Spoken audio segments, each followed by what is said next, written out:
Así que cuando Juan dice que el mundo no lo reconoció y que los suyos no le recibieron, eh, tiene su significado, pero no es que literalmente Jesús pasó inadvertido, ¿verdad? Como les dije, la misma gente que lo recibió en Jerusalén lo vio morir crucificado pocos días después. La creación destruyendo al creador, una abominación absoluta. Y era parte de lo que tenía que pasar. También recordemos que cuando hablamos anteriormente del ministerio del profeta o de los profetas en general, los profetas enviados al pueblo de Israel, pues eran enviados a este pueblo porque este era el pueblo escogido por Dios desde la antigüedad. Y aquí hay una clave. Cuando Juan habla de los suyos, que los suyos no le recibieron, se refiere a Israel. Habla de personas a él, cercanas a él, que tenían algo en común con él, con Jesús, que debían esperarlo, y es justamente el pueblo de Israel. De hecho, si nosotros nos ponemos filosóficos acerca de por qué Dios debía escoger un pueblo, o por qué Dios tuvo en su voluntad escoger al pueblo de Israel, la razón vuelve a apuntar a Jesús. Dios necesitaba un pueblo que conociera a Dios, desde el cual hacer nacer al Salvador de la humanidad, que es Jesús. O sea, Jesús antecede a la propia escogencia del pueblo de Israel como pueblo escogido por Dios.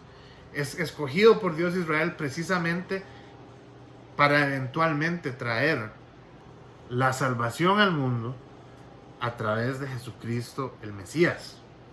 Entonces, la existencia de Jesucristo le da sentido a la existencia de Israel.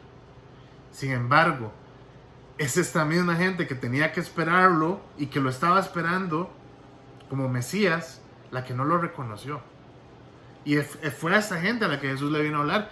Jesús en ningún momento, a pesar de que habían civilizaciones mucho más avanzadas y relevantes a nivel global, Jesús no fue a hablar a Roma, Jesús no fue a hablar a Grecia. Más adelante lo hicieron los apóstoles, pero no Jesús. Jesús vino a hablar a Israel. Pero ya estaba profetizado desde hace muchísimos años atrás que Israel no iba a reconocerlo. ¿Ok? Entonces, esta parte amarra perfectamente con el texto que viene, y que es la que cambia el mundo y la vida de millones de personas hasta la actualidad, la que ha cambiado mi vida completamente también. Veámoslo. Mas a cuantos lo recibieron, a los que creen en su nombre, les dio el derecho de ser hijos de Dios. Estos no nacen de la sangre, ni por deseos naturales, ni por voluntad humana, sino que nacen de Dios. En solo este pasaje tan pequeñito se describe el gran propósito de Dios de enviar a su Hijo al mundo. Y el gran propósito detrás de la muerte y la resurrección de Jesús. Y lo que la religión nunca logró. Ninguna religión, póngale el nombre que quiera. Ninguna religión lo logró. Ni aun religiones que se han establecido después de Cristo y que se han establecido diciendo ser la verdad acerca de Cristo. La religión, ¿sabe qué significa religión? Religión significa religar, volver a unir. Eso significa religión, volver a unir. Y la religión por lo general trata de Dios y del hombre, ¿no? Es volver a unir a Dios y al hombre. Pero eso es imposible. En el momento en el que el hombre cayó de la gracia de Dios por medio del pecado, era imposible volver a unir a Dios y al ser humano. No mediante la religión, porque la religión es normas y cosas creadas por seres humanos para intentar alcanzar a Dios. Se ha intentado por miles de años y nunca iba a funcionar. No podía venir del ser humano la solución. La solución solo podía venir de parte de Dios, y vino a través de Jesucristo. El propósito de la venida de Jesucristo era reunir al ser humano con Dios en una relación tan cercana que se nos llama hijos de Dios. Una relación tan cercana como la de un padre con su hijo. Un padre busca lo mejor para su hijo. Yo soy papá, ¿ok? Yo con mi hijo, pues sí, a veces toca ser estricto, pero siempre busco, siempre siendo una persona imperfecta, siendo una persona pecadora, siempre busco lo mejor para él. ¿Cuánto más Dios con nosotros como sus hijos, si Dios es perfecto? si Dios es amor? Entonces, ese era el propósito de enviar a Jesucristo, poder reunir, restablecer el vínculo, el puente en una relación entre Dios y los seres humanos tan cercana como la relación de padre e hijo. Aquí nos habla de que lo que causa esta relación es la fe. Dice los que lo recibieron y creen en su nombre. Y así sigue siendo al día de hoy el mensaje del Evangelio de Cristo. A los que lo reciben y creen en Cristo, Dios les da derecho de ser hijos de Dios. Un derecho que es otorgado por Dios, nadie lo puede remover. Nadie te lo puede quitar. Si Dios te lo otorgó, nadie te lo puede quitar. Es un regalo de Dios. Nadie te lo puede arrebatar. Entonces es un derecho otorgado por Dios bajo su propio plan para salvar al ser humano del poder del pecado y de la muerte, porque finalmente este es el poder que se ejerce sobre la humanidad. Este es la razón o la atadura, la cadena, el grillete que las fuerzas del mal tienen sobre la humanidad, el pecado, y a través del pecado la muerte. El pasaje termina aclarando que esta relación de filiación no es comparable a una relación natural de familia por sangre. Aquí nada tiene que ver la sangre, ni los papás, ni la herencia. Las personas nacen a esta nueva vida porque nacen de Dios, nacen de la misericordia, del corazón, de la voluntad de Dios. Y hay mucho que se puede hablar de este misterio, pero en realidad es un misterio maravilloso. En el contexto de este estudio, lo que es importante es notar que aquí hay un cambio muy dramático en lo que se considera pueblo de Dios. Antes, lo que se consideraba pueblo de Dios, pues venía así por una herencia, porque era la gente que pertenecía al pueblo de Israel. Habían excepciones, la ley permitía adoptar extranjeros como parte de al culto de Dios y etcétera. Pero en líneas generales está relacionado a ser de determinado pueblo.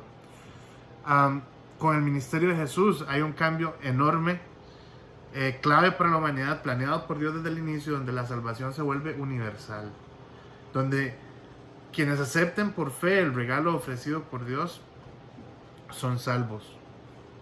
Entonces aquí ya no tiene nada que ver si tus padres eran descendientes de judíos o no, si tus padres creían en Dios o no, si tus padres querían tenerte a vos o no, porque no nace de la voluntad humana el Hijo de Dios, nace de la voluntad de Dios. Llega un punto en tu vida, no importa cuál fuera tu historia, donde te encontraste con Dios y Dios te dio la gracia y te dio el regalo de poder tener fe, porque la fe también viene de Dios, todas las cosas buenas vienen de Dios. Dios te dio la gracia de tener fe para creer el mensaje de Él y ser hijo suyo, y listo. Nada de tu historia tuvo nada que ver en eso, no hay voluntad humana que tuviera algo que ver en eso. Fue porque Dios así lo quiso y así lo quiere. Es el plan de Dios para traer a la humanidad a sí mismo, disponible para toda la humanidad. Una humanidad libre de la esclavitud al pecado y al mal. Ese era el plan de Dios, ese sigue siendo el plan de Dios para el ser humano. Y bueno, luego de introducirnos realmente en el corazón de toda la escritura, en estos versos, el autor nos recuerda que el objeto de este libro, el libro de Juan, es examinar los hechos que dieron pie a este milagro. Examinar la historia de cómo sucedió este milagro, esta salvación de Dios para la humanidad. Y eso es lo que el título de este capítulo sugiere, que Dios mismo se hizo hombre. Y bueno, volvemos de nuevo a que solo el primer capítulo de Juan trae tal contenido tan profundo, tan completo, que ya esta es la segunda vez que les estoy hablando prácticamente el corazón del Evangelio, basado en unos pocos versos del primer capítulo de Juan. Lo cual es maravilloso y una de las razones por las cuales este libro se utiliza muchísimo para empezar a hablar acerca de Dios a las personas que tal vez aún no han conocido de Dios, o incluso a los que han conocido, pero todos necesitamos refrescarnos en este conocimiento. Siempre, todos lo necesitamos. Entonces, luego de introducirnos al corazón de la escritura, porque este evangelio, esta salvación es el corazón de todo lo que está escrito, el autor nos recuerda que el objeto del libro es examinar cómo sucedió este milagro, esta salvación, y se da a través de que el propio Dios se vuelve hombre. Entonces, leamos los últimos versículos del estudio de hoy para que pasemos ya a la parte de conclusiones de este capítulo. Y el Verbo se hizo hombre y habitó entre nosotros, y hemos contemplado su gloria, la gloria que corresponde al Hijo unigénito del Padre, lleno de gracia y de verdad. Juan dio testimonio de él y a voz en cuello proclamó: Este es aquel de quien yo decía, el que viene después de mí es superior a mí, porque existía antes que yo. De su plenitud todos hemos recibido gracia sobre gracia, pues la ley fue dada por medio de Moisés, mientras que la gracia y la verdad nos han llegado por medio de Jesucristo. A Dios nadie lo ha visto nunca. El Hijo unigénito, que es Dios y que vive en unión íntima con el Padre, nos lo ha dado a conocer. Bueno, entonces en estos últimos versos, Juan nos habla cosas muy interesantes. Primeramente nos da un testimonio personal, claro, porque él fue uno de los 12 que caminó con Jesús y aprendió de Jesús desde el inicio hasta la muerte y después de la muerte en su resurrección. Juan era el discípulo amado, así se le conocía, de hecho era uno de los discípulos más cercanos a Jesús. Entonces, él da un testimonio personal, por eso dice que hemos visto su gloria. Cuando él dice hemos visto, no se refiere a todas las personas, ni a toda la humanidad.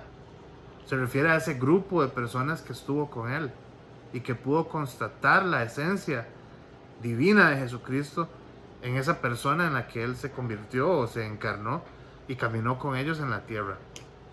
Entonces es muy poderoso que el autor testifique de haber visto al Mesías. Tuvo esa oportunidad increíble el apóstol Juan. Luego de darnos su propio testimonio, bueno, además nos dice dos palabras y repite dos palabras muy interesantes. Aquí habla de gracia y verdad, ¿verdad? Gracia y verdad. Luego, cuando habla del testimonio que dio Juan el Bautista, que es la segunda cosa que hace, habla del testimonio que dio Juan el Bautista sobre él, sobre esta persona, lo cual para la persona que cree en la profecía pues tiene un valor, porque la profecía también hablaba de Juan, y la persona que Juan señalara que era el Mesías, y pues Juan señaló a Jesucristo como el Mesías, ¿verdad? Entonces ese testimonio de Juan, que nos habla, de Juan el Bautista, que nos habla el apóstol Juan, yo sé que es un poco enredado, es importante, pero también vuelve a mencionar las palabras gracia y verdad. De hecho dice, porque la ley nos fue dada por medio de Moisés, pero la gracia y la verdad por medio de Jesucristo. Entonces ahí hay una comparación, ahí hay un contraste. Y es un contraste tan profundo que yo no puedo explicarlo como parte de este capítulo. Ya vamos a llegar cerca a 1 hora.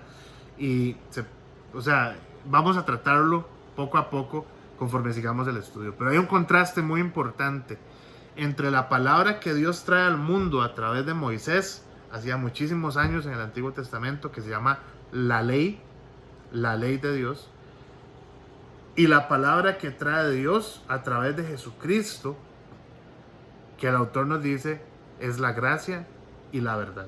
Hay un contraste súper importante entre ambas cosas. Y ojo, ambas cosas vienen de Dios, pero hay un contraste y una diferencia enorme entre ambas cosas y entre lo que ambas cosas ocasionan en el ser humano. Y lo revisaremos más tarde. También esta gracia y esta verdad, pues ya lo vamos entendiendo a través del contexto que nos dibuja Juan, son de carácter universal. Esta nueva relación de hijos de Dios no llega por decisión de ningún ser humano, llega por decisión de Dios. Y finalmente nos vuelve a reiterar el autor del libro que Dios, como el Padre Dios, nadie nunca lo ha visto, y que la forma en la que el Padre Dios se dio a conocer a la humanidad fue a través de Jesucristo. Jesucristo, que es Dios, que vive en unión con el Padre, que se encarnó en un ser humano, y todo lo que nos dio a conocer este ser humano de su esencia es lo que necesitamos saber como humanos de la esencia de Dios. al punto que en algún momento uno de sus discípulos le dice a Jesús, muéstranos al Padre. Jesús se queda como, ¿really? Y de hecho les dice, pues, estoy citando de una forma coloquial, ¿verdad? Pero de hecho les dice, bueno, el que me ha visto al Padre. Ya si no entendieron eso hasta este punto, ¿verdad? Vamos al ABC. El que me ha visto al Padre. Jesucristo mismo dice eso. Entonces Juan, luego de haber aprendido esa lección de su maestro, nos dice a nosotros, no hay diferencia. El que vio a Jesús, el que entendió a Jesús, el que amó a Jesús, ama al Padre. Es la forma en la que Dios se dio a conocer a la humanidad. Y si aceptas a Jesús, aceptas a Dios el Padre también. Entonces con esto empezamos ya con la narración de la historia. De hecho, si ustedes se fijan lo que viene, si ustedes agarran su Biblia y se fijan en lo que viene después de esto que hemos estudiado hoy, ya es un diálogo. Ya es una narración de un diálogo, ya es muy diferente a toda esta exposición doctrinal. Habla de el testimonio de Juan el Bautista a los judíos, habla de una conversación entre Juan el Bautista, o sea, el mensajero que venía antes de Cristo, y los fariseos, una de esas sectas que eran importantes en la vida religiosa de ese tiempo.